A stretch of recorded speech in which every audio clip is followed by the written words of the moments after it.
J'ai commencé par Michael Binet. Il faisait le fier comme quoi j'étais son amoureuse. Mais je suis l'amoureuse de personne.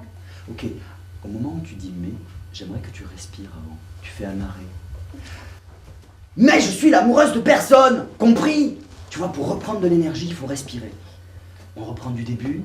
Le projet des Mercredis Libérés, c'est un projet qui m'intéresse parce qu'il est d'abord d'une grande mixité sociale. C'est tout simple, mais en fait, tous ces enfants qui se retrouvent au centre de loisirs le mercredi viennent de quartiers différents et rassemblés par une passion naissante parfois. Ici, c'est le théâtre qui les rassemble. Le théâtre avec la rencontre avec un texte, un auteur. On a la chance d'avoir à Colomiers Rachel Korenblit, qui est l'auteur de Lily la bagarre, qui nous a interrogés, puisqu'on sait d'abord comment on le fait quand on monte, nous, au sein d'une compagnie professionnelle de théâtre, on s'est posé la question de savoir ce que contenait ce livre et comment on allait l'interpréter.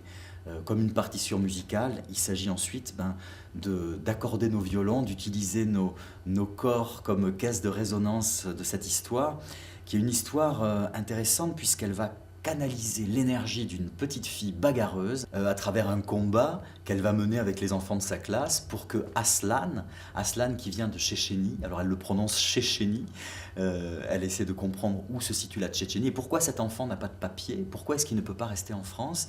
Donc les enfants, sans se poser plus de questions que ça, vont poser des banderoles devant l'école et vont lutter pour que l'enfant reste dans leur classe. Voilà. Donc est-ce que tu peux le faire à l'école? C'est moi qui les bats tous. Hein? Elle est très motivée, elle a beaucoup d'énergie. Donc quand tu relèves ton visage vers Christophe, tu envoies beaucoup d'énergie. Et alors là, pour le coup, c'était très bien ce que tu faisais, parce que derrière la bagarre, tu avais l'air complètement apeuré. Donc essayez de faire comme elle. Tout le monde a peur derrière. Je ne sais plus quelles c'était les filles qui avaient trouvé. Voilà, c'est bien ce geste que vous avez trouvé. Ce qui est chouette, c'est que tous ces enfants, ils ont à peu près l'âge de Lily. Ils sont à peu près en CM2. Voilà, quand on a 10 ans, quel regard on porte sur les sans-papiers? Quel regard on porte sur l'univers de l'école, sur la justice, sur la liberté? Donc ce qui est intéressant, c'est que le projet théâtre, avec ses intervenants adultes aussi, il y a un animateur qui s'appelle Christophe qui a été présent tout au long avec les enfants, tout au long du projet, et qui permet aussi de faire le lien. Et ces séances, je pense qu'elles ont aussi un écho en famille. J'ai cogné et il ne disait plus rien. Mets de la force dans ton poing. Il est trop près de ta bouche, il faut, voilà, sous ta bouche. Et mets de la force dedans. Serre le poing. J'ai cogné et il ne disait plus rien. Tous les samedis, c'est mon papy qui me garde. Ça te fait plaisir ou pas plaisir? Elle est contente, Lily, d'aller avec son papy ou pas? Moi, je crois qu'elle l'aime beaucoup. Donc, tous les samedis, c'est mon papy qui me garde. Donc, ce projet est mené conjointement avec le centre de loisirs et en ce qui me concerne par la direction des affaires culturelles qui nous a conviés à rencontrer ce groupe d'enfants. C'est un projet qui est pluridisciplinaire puisque les enfants ont à leur disposition des spécialistes, même si j'aime pas beaucoup ce mot, d'un grand nombre de disciplines. Ça va des disciplines sportives aux disciplines artistiques, comme le théâtre. Je suis pas un traître. Aucun coup bas. Après traître, tu fais passer une fois la main devant ton visage. Aucun coup bas. Je ne suis pas un traître. Vas-y. Je suis pas un traître. Aucun coup bas. Ouais. Cette main, elle dit juste comme un éventail que tu fais tout à vue, tu ne te caches pas. Hein. Mets de la force dans ton geste. L'idée, c'est que on s'investisse dans quelque chose qui est un jeu, donc c'est quand même merveilleux. Le jeu, c'est de jouer à être un autre. Là, il y a plusieurs personnages, plusieurs enfants qui jouent le personnage de Lily. Il y a des personnages adultes, jouer à être un adulte. Ça, c'est un sacré défi quand on mesure 1,50 m ou même moins. Donc, il y a la maîtresse, il y a le rôle aussi du prof de la classe d'à côté, le rôle du papy. Comment jouer un papy quand on est une petite fille? Voilà, c'est des questions qu'on s'est amusé à se poser avec quelques accessoires, quelques costumes, de la musique, c'est toujours un argument important aussi, le rythme au théâtre, on a beaucoup besoin que ça bouge. Et puis surtout, l'argument principal pour moi, c'est faire sens.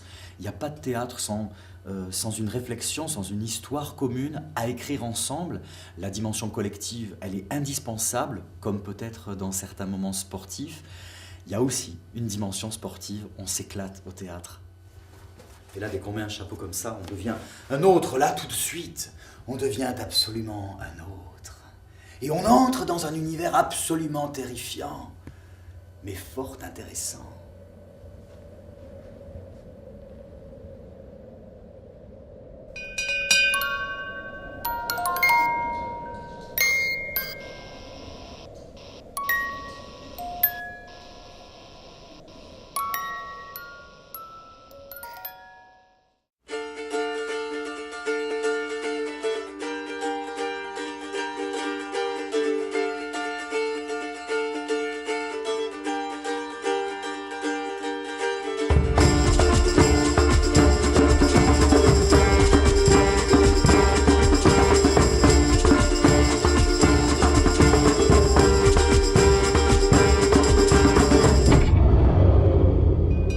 À l'école, c'est moi qui les bats tous.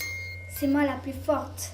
C'est moi qui les massacre, les explose, qui les écrabouille. Ils le savent. Ils méritent. Il n'y en a plus un qui ose venir me voir, plus un qui se ramène pour me dire « Lily, à la récré, t'es morte !» Parce que c'est moi qui les enterre tous. J'ai commencé par Michael Bini. Il faisait le fier, comme quoi j'étais son amoureuse.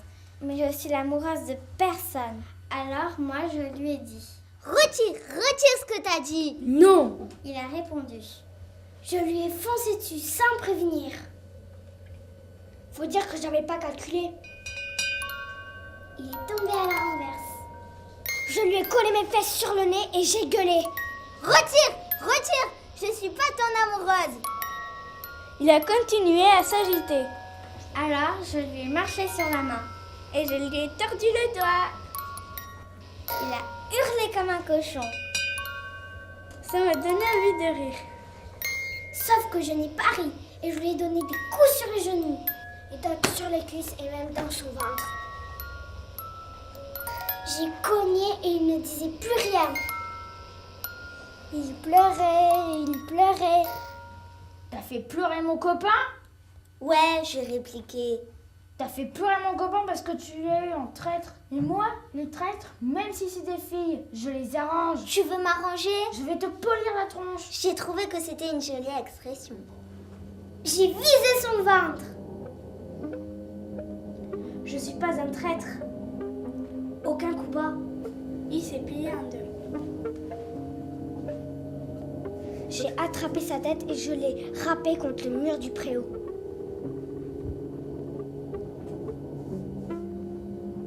Il s'est mis à couiner et je l'ai retapé dans l'estomac.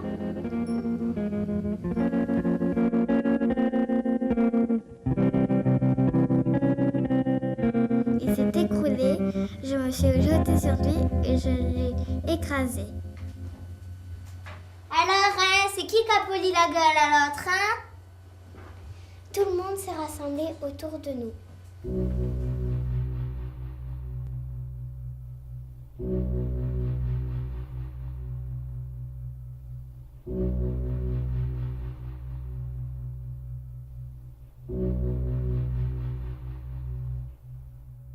Monsieur Pile, le maître de l'autre CM2, à la fin, nous a séparés. Non, mais ça va pas, Lulu. Mais c'est lui, je lui ai répondu. Ne réponds pas, ne l'ouvre pas. Il s'est agenouillé et il a soulevé la tête de l'autre qui pissait le sang. Quand il s'est relevé, il m'a lancé un regard bizarre comme si ce n'était plus moi. Ma mère est venue me chercher dans le bureau de la directrice.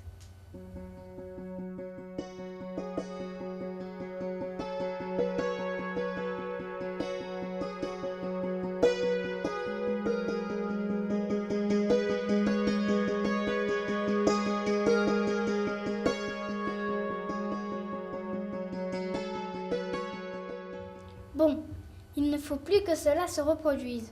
Oui. C'est n'importe quoi.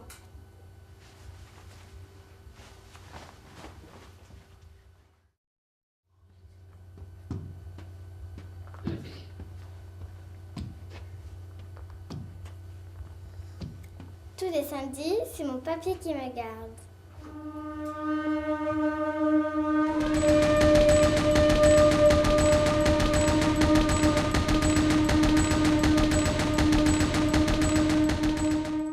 Il y a ces images qu'on voit à la télé avec mon papy. Ça parle de la Russie et de la guerre, des gens qui se font bien attaquer et bien massacrer et bien saigner. On a vu une école aux informations. Il y avait des enfants dans un coin et des hommes avec des cagoules qui surgissaient de partout et ça tirait fort. Papy s'est mis à gueuler que de s'en prendre aux femmes et aux enfants, c'était pire que tout. Mais qu'est-ce que tu veux faire, papy? Il a ouvert la bouche. Il est resté 1 minute comme ça, la bouche béante et les yeux flous.